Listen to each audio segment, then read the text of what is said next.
What's going on guys, today I'm gonna show you how to format and clean install Windows 10 on your PC. This will work for most of the Windows OSs, new or older, so if you are planning to install or reinstall any Windows operating system such as Windows XP 7, 8, 8.1 and 10, you can use this video as a guide. And only follow the instruction, visual or verbal on this video at your own risk. We will not be held responsible for any loss or damage. So let's begin. Step number 1. Download Windows 10. In this step, we're going to show you how to download the official Windows 10 ISO file to your PC for us to later burn it to a DVD or make a USB DVD with it. If you have the installation media already, you can probably skip the step or go to the site, link will be in the video description, and download this media creation tool. Once you have done that, open the file and you will see a window like this. Now click on accept, choose create installation media for another PC, click next. Now we'll show you some options to select your preferred language, your system architecture and edition. By default it is checked as the use recommended option for this PC, but what I recommend is uncheck this box and edit the information as you prefer. Because if you are planning to install the Windows on another PC, the audio suggestion may not helpful to you because it is only auto-detecting the particular machine that you run the tool on to give you that recommendation. So if the destination PC specification are different from this PC specification, you can't get the right version. So let's choose a language, edition of Windows 10, and finally the system architecture. If you are not sure whether your system is a 32-bit or 64-bit based architecture, you can always check that by right-clicking on My Computer or This PC on the particular computer. Now choose Properties from the right-click menu, and there you'll find your system architecture. You can see my system type is 64-bit operating system and x64 based processor. If yours is the 32-bit based one, you will see 32-bit based operating system and x86 based processor. Once you have found that, came back here and choose the right one.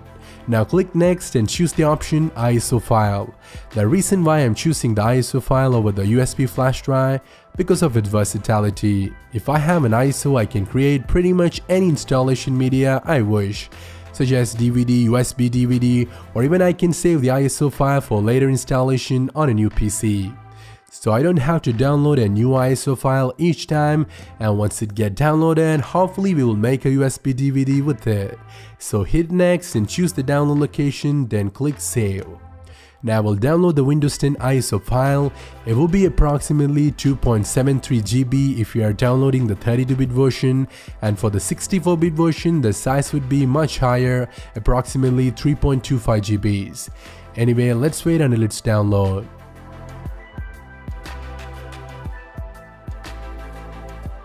As you can see, at last it's finished the download. With a 4 Mbps connection, it took me about nearly 2 hours, so I suggest you to come back with yours to get a download time estimate if you're interested. Now we are moving to the next phase. Step number 2. Create installation media. As I mentioned earlier, with this Windows 10 ISO file, you can make several types of installation media which all contain the exact same copy of Windows. But we are not going to burn this ISO file to a DVD because not every computer has one these days. But we are going to make a USB DVD, meaning a flash drive that contain a bootable Windows 10 setup. Because most of the computers have nowadays come with a USB port, so I think it would be the right choice for the time. On the other hand, burning CDs are hard, time-consuming, costly compared to making a simple USB DVD with your flash drive. So without further ado, we're gonna make the USB DVD. For that, all you're gonna need is a flash drive that had a capacity of up to 8 GB and a software called Rufus, which you can free download from the video description. So I suggest you to go there, download and launch Rufus. Now connect your flash drive, and in most cases Rufus will automatically detect your flash drive. If it's not, you can go here and do it manually.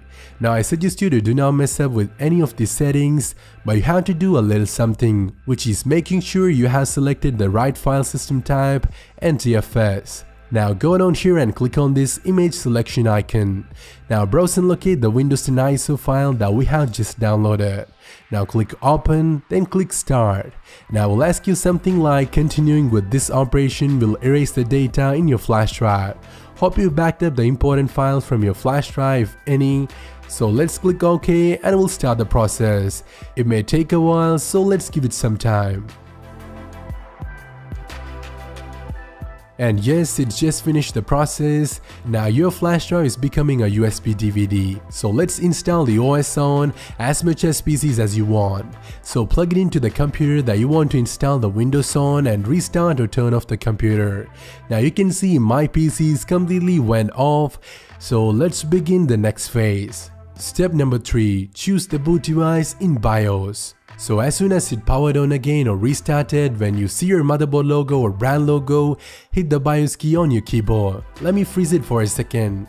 For some PCs, the BIOS key would be F12, for some it's delete, and for me it's F2. Maybe yours is F2 as well, so I suggest you to find the key first by simply try hitting each one of them while you're booting up, or simply Google it. And once you hit the BIOS key, you will boot into the BIOS menu, aka UEFI BIOS utility. In BIOS, you can't use your mouse to interact, instead you have to use your keyboard.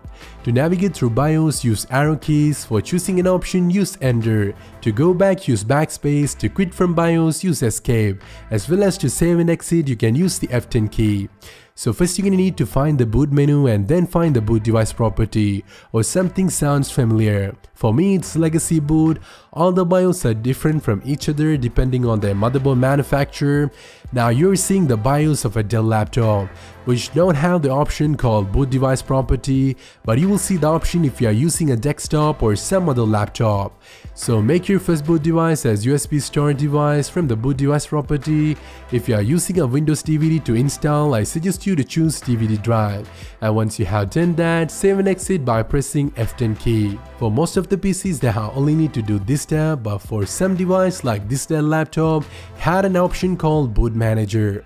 So we can hit F12 to get to the boot manager from the boot up screen. If you have the boot device property in your BIOS, you can skip this one. Now simply choose USB storage device and it will ask you to press any key to boot from USB, and that's what we are looking for. No matter you have used the BIOS or boot manager, you will see the screen asking you to press any key to boot from USB or DVD. So press some random key on your keyboard and it will boot up the Windows installation setup. So it's time for us to jump to the next phase. Step number 4. Install Windows 10 by formatting your PC. As you can see, we have just booted into the Windows 10 installation setup, so let me walk you through. Before that, make sure you are plugged in and connected to a stable power source, as well as make sure that you have at least 90% battery left on the device.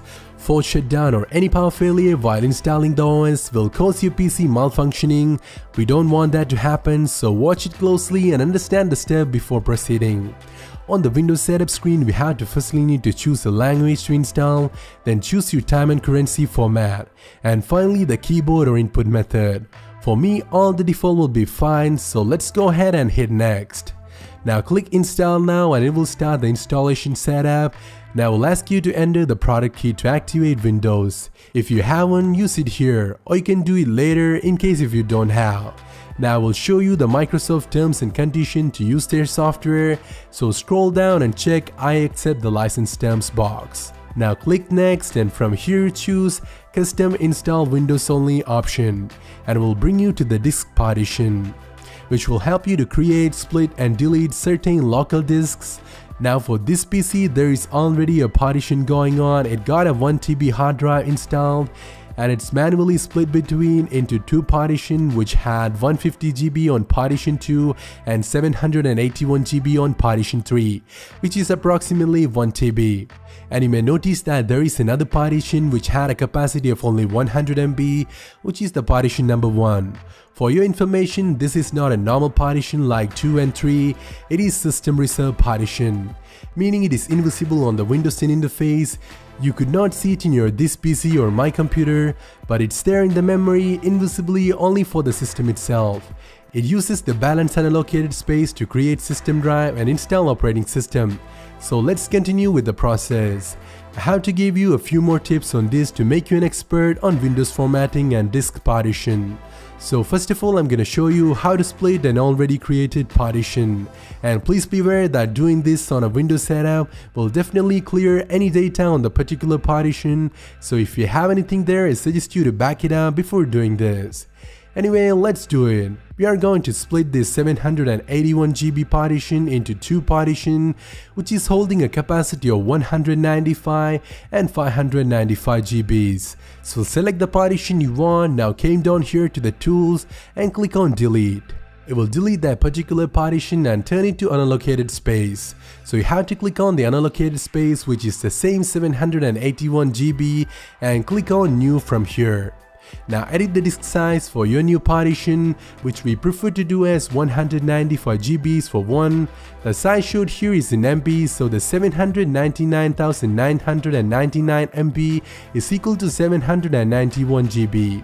So we need a 195 GB, so I'm gonna type in 200,000. If you have any doubt about the conversion, I suggest you to Google GB to MB and it will show you an online GB to MB converter. So once you have edited the value of the new partition, click apply and it will create the partition. Now you can see it's created a new partition of 195 GB. Now to create a second partition from the leftover unallocated space, you have to choose it again and do the same. Click on new, edit the value, and this time I'm gonna leave it as it is. Because I want the rest of the unallocated file size into one partition, it will be approximately 585 GBs. If you want, you can create more partitions with that, but I prefer to hold on to a big one rather than creating multiple small partitions. It is your personal choice, you can customize as the way you want. So whatever it is, that's how you can delete, create and split a partition. Now we're gonna quickly delete a partition including the system reserve one to recreate it, because this old system reserve partition was created for Windows 7, which only needs 100 MB. But for the Windows 10 it would be needed much higher, at least 500 MB. As well as the old one may keep on bugging you when you are booting up, like it may false recognize the old OS and it will ask you to choose between the old and new OSs each time, even if the old one was completely erased. So delete the system reserve partition with some other main partition and create a new partition with the unallocated space, which will automatically create the new system reserve partition, and hope that makes sense. Now we are all good to go, so choose the partition that you wish to install the Windows 10 on. Now hit next and it will install the Windows 10 on it. And it will be your C drive or local disk C. As you can see, it's installing the Windows. It will go through several different steps before it get installed, and your system will get restarted automatically several times while this process is happening. So I want you to do nothing at this point. It may take a while, so sit back, relax until it does. So we have just finished the Windows installation and it took me about 16 minutes. So it's time for us to jump to the final phase. Step number 5. Setting up Windows for the first time. As you can see, we have just finished installing the Windows 10 on this PC, and now let's set it up for the first time. It is asking you to enter your product key for the particular edition. If you have one, enter it here. Or you can enter it later by buying one online, and we can activate it once we set up everything. So let's do it later. Now we will get to this window, which allows you to edit the settings for your Windows. Like you can enable or disable things like speech, typing, inking, location and so on. You can either choose the customize settings option to edit the settings by yourself, or use the recommended settings by choosing use express settings option. Now after a few seconds it will ask you to create a username for your PC, and if you want you can type in a password as well to protect your PC. Enter a password, type it again and type a password hint if you want, click next, and that's it. Now after a few minutes of loading screen and some welcome messages, it will start your Windows desktop. So that's how you can format and clean install Windows 10 on your PC. Thank you so much for watching. As I mentioned, you can use this to install or reinstall any other Windows OSs, so keep that in mind. If you like what you just saw, leave a thumbs up. Wanna watch more, subscribe to the channel. This video is requested by one of our loyal subscriber, Mr. Sachin Yadav. I personally thank him for such an awesome idea. Your support means a lot to me, Sachin. Keep it up. As always, this is your host Amal Rafi. See you around.